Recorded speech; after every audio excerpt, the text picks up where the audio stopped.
आज हम शिव तत्व, शिवोहम, शिव स्वरूप पर बात करते हैं। देखिए, अध्यात्म विद्या में, योग विद्या में चीज़ें प्रतीकात्मक होती हैं, रूपक और प्रतीक होती हैं। अब मन है, मन से मतलब मन, बुद्धि, चित्त, अहंकार। अब मन को ना तो आप देख सकते, ना किसी को दिखा सकते, तो मन के ऊपर जब साधना होती है या मन से साधना की जाती है तो जो मन में परिवर्तन होता है, उन अवस्थाओं को ही हमारे महापुरुषों ने शब्द दे दिया। तो शिवोहम वो शब्द है जहाँ चित्त सारे संस्कारों से, भावनाओं से, इच्छाओं से, संकल्प विकल्प से, कामनाओं से मुक्त हो जाता है, निर्मल हो जाता है, शुद्ध निर्मल चित्त हो जाता है। और ऐसे चित्त से पुरुष प्रकृति का रहस्यमय अलौकिक ज्ञान प्राप्त हो जाता है। तो ऐसे निर्मल, निर्दोष, निष्पाप मन को ही शिवोहम, शिव स्वरूपा कहा है संतों ने, कि न शूद्रम, न वैश्यम, न ब्राह्मणम, न क्षत्रियम, चिदानंद रूपम शिवोहम शिवोहम। कि ना तो मैं शूद्र हूँ, ना ही मैं कोई वैश्य हूँ, न क्षत्रिय ब्राह्मण हूँ, मैं चिदानंद रूपम शिवोहम शिवोहम। मेरा चित्त निर्मल है, निर्दोष है, संस्कारों से रहित है, इसलिए मैं शिव स्वरूप हूँ। तो शिवोहम, शिव स्वरूप जो अवस्था है, जो स्थिति है, जो पोजीशन है, वो अद्वैत है। सामान्य मनुष्य का जो मन है वो माया के अधीन है, संस्कारों के अधीन है, भावनाओं के अधीन है, वैचारिक अवधारणाएं, परंपराएं, रूढ़ियाँ, कुरीतियाँ, कई प्रकार के काल्पनिक कुत्सित सिद्धांतों के अधीन है। ऐसा मन हुआ क्यों? क्योंकि मनुष्य को बचपन में ही बहुत प्रकार की पूजा पद्धतियाँ मिल गईं, बहुत प्रकार की रूढ़ियाँ मिल गईं, कुरीतियाँ मिल गईं, लोक मर्यादाएँ, लोक की कुरीतियाँ। इससे मन भ्रामक हो स्थिति में पहुँच गया। लेकिन जब इस मन को गुरु, सदगुरु, संत मिल जाते हैं, आत्मज्ञानी, और उनसे धर्म का मार्ग मिलता है, तब ये मन पावन, निर्मल, एकाग्र, शांत होने लगता है।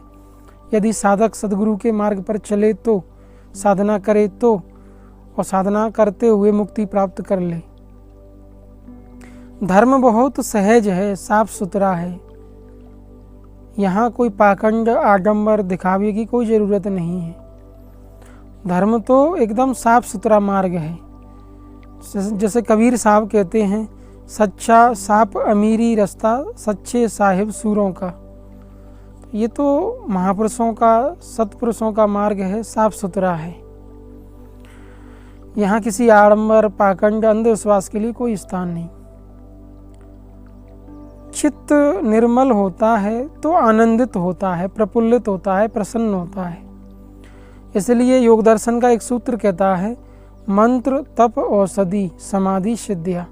समाधि से निर्मलता पैदा होती है, समाधि से एकाग्रता उत्पन्न होती है। निर्मलता, एकाग्रता, शुद्धि ये चित्त की होती है, मन की होती है। समाधि में लीन रहने से मन निर्मल होता है, शुद्ध होता है, पावन होता है, तो आनंद भी पैदा होता है। इसलिए योग दर्शन में लिखा है, योग के आयामों में, कि आनंद, अस्मिता, मंत्र, तप, औषधि, समाधि, सिद्धिया। आनंद, अस्मिता, असंप्रज्ञा समाधि।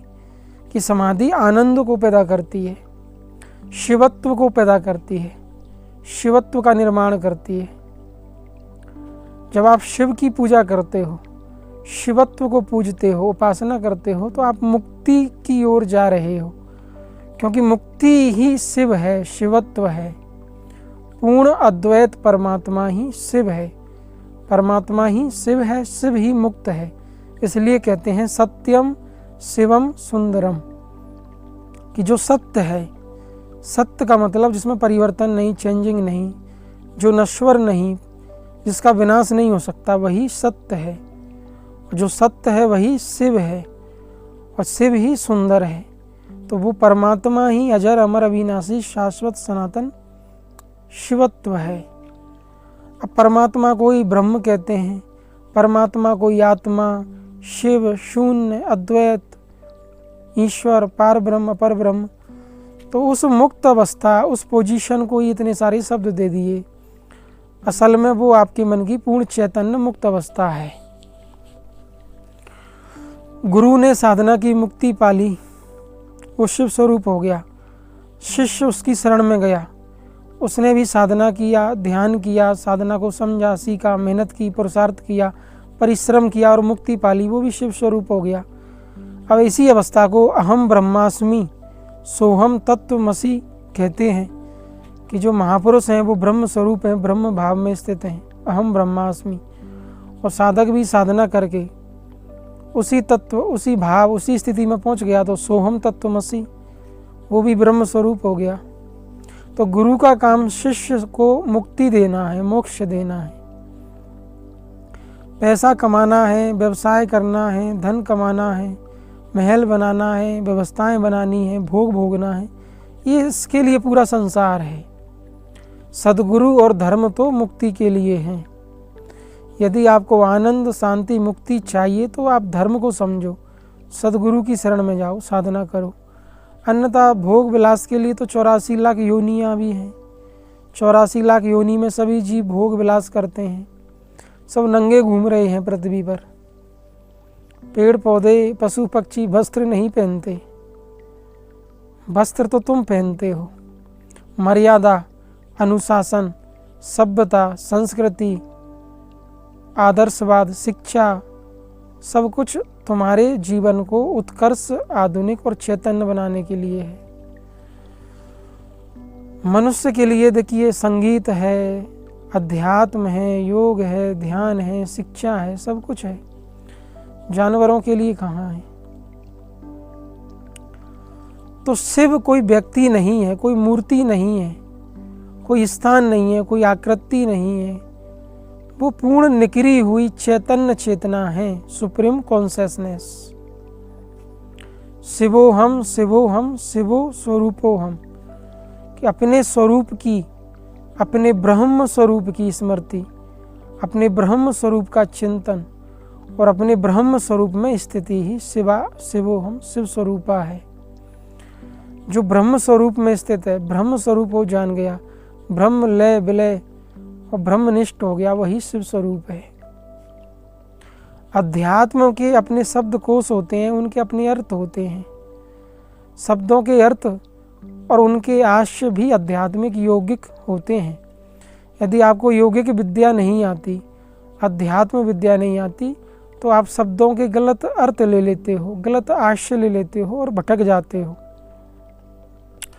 इसलिए ध्यान में बैठो, ध्यान करो। ध्यान करने वाले की बुद्धि निर्मल होती है, एकाग्र होती है, तीक्ष्ण होती है, विवेक ज्ञान से संपन्न होती है, प्रज्ञावान होती है। वो सारे शास्त्रों के रहस्य जान जाता है। उसको वेद, उपनिषद, गीता, रामायण, सांख्य दर्शन, सारे दर्शन का ज्ञान स्वतः हो जाता है, क्योंकि उसकी बुद्धि ऐसी निर्मित हो जाती है योग से युक्त होने पर, योगासक्त, योगायुक्त, योग से संयुक्त होने पर वो सारे शास्त्र, सारे सिद्धांतों के रहस्य स्वतः स्वयं जान जाता है और मुक्ति को प्राप्त करके जिस संसार के सभी बंधनों से मुक्त हो जाता है, दुखों से मुक्त हो जाता है, कैवल्य नामे पद को प्राप्त होता है। इसलिए दो चीज़ें मैटर करती हैं, एक बिन सत्संग विवेक न होई, राम कृपा बिन सुलभ न सोई। पहले सत्संग, संतों का सत्संग, सानिध्य और ध्यान। सुमरिये नाम रूप बिन देखे, आवत हृदय सने विषय के। नाम का जप और ध्यान से विवेक पैदा होता है। देखिए, विवेक ज्ञान से पैदा होता है, ज्ञान से वैराग्य पैदा होता है, वैराग्य से एकांत पैदा होता है और एकांत में ध्यान, और ध्यान से विवेक शक्ति, और विवेक शक्ति से आत्मज्ञान, और आत्मज्ञान से परम शांति, जीवन के सभी दुखों का अंत। इसलिए ज्ञान, त्याग, वैराग्य, ध्यान, योग, साधना, संयम, संतुलन, वैराग्य, विभूति, ऐश्वर्य, सब कुछ ध्यान से सुलभ है। आप में दैवीय गुण, करुणा, दया, प्रेम, शांति, समाधि, योग, ईश्वरत्व, ऐश्वर्य सब ध्यान से पैदा होता है। यज्ञ से सब कुछ उत्पन्न होता है। तो आज इस वीडियो हमने शिव तत्व को समझा, शिव स्वरूप को समझा, शिवोहम की स्थिति को समझा, गुरु शिष्य के बीच जो आध्यात्मिक रिश्ता है, अहम ब्रह्मास्मि सोहम तत्वमसि के रहस्य को समझा और मुक्ति के व्यापक स्वरूप को समझा। जैसे आकाश सर्वत्र है, वैसे ही मुक्ति आपको व्याप्त बनाती है। जब आपका मन ध्यान में निर्विचार होता है, शून्य होता है, संकल्प विकल्प से रहित होता है, कामनाओं से, वासनाओं से, इच्छाओं से रहित होता है, आकाशवत शून्य, तो व्यापक मन होता है। ऐसे मन में परमात्मा समा जाता है। जितात्मना प्रशांतस्य परमात्मा समाहिता। जिस योगी ने शरीर को जीत लिया, इंद्रियों को जीत लिया, जिसका मन की सारी वृत्तियां शांत हो गई, चित्त परम शांति में समाया है, ऐसे योगी में परमात्मा व्याप्त है, ऐसे योगी में परमात्मा समाया है। तो संत महात्मा ही मुक्ति का मार्ग देते हैं, उस पर चलिए और शांति मुक्ति को प्राप्त करिए। आज इतना ही। हरिओम तत् सत।